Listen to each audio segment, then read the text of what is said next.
যখন পাপ সীমা ছাড়ায় তখন ন্যায় রক্ষার জন্য অবতার আসেন।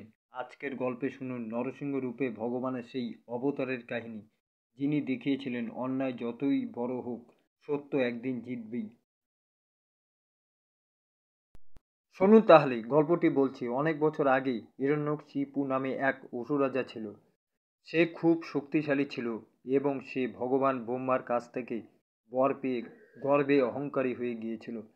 বর অনুযায়ী সে না দিনে না রাতে, না মানুষের হাতে না পশুর হাতে, না ভেতরে না বাইরে, না অস্ত্র দিয়ে না শস্ত্র দিয়ে মারা যাবে।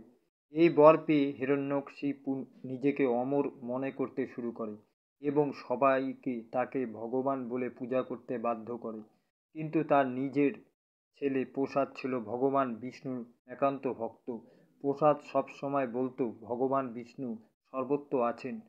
একদিন হিরণ্যকশিপু রেগে গিয়ে জিজ্ঞাসা করল, তোর ভগবান যদি সর্বত্র থাকে তবে কি তিনি এই স্তম্ভের মধ্যে আছেন? প্রসাদ শান্তভাবে বলল, হ্যাঁ, তিনি এখানে আছেন। রেগে গিয়ে হিরণ্যকশিপু সেই স্তম্ভ ভেঙে ফেলল। তখনই হঠাৎ করে সেই স্তম্ভ থেকে বেরিয়ে এলেন নরসিংহ, অর্ধ মানব অর্ধ সিংহ রূপে। নরসিংহ হিরণ্যকশিপুকে সন্ধ্যার সময় একটি দেওয়ালের চৌকাঠে নিজের নখ দিয়ে হত্যা করলেন। এভাবে তিনি ব্রহ্মার দেওয়া বর ভঙ্গ না করেই অন্যায়ের অবসান ঘটালেন। প্রসাদকে আশীর্বাদ দিয়ে নরসিংহ আবার বিষ্ণুরূপে ফিরে গেলেন।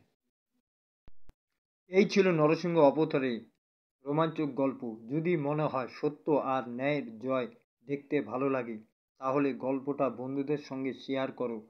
সাবস্ক্রাইব করে পাশে থেকো আরও এমন গল্পের জন্য। ধন্যবাদ বন্ধুরা।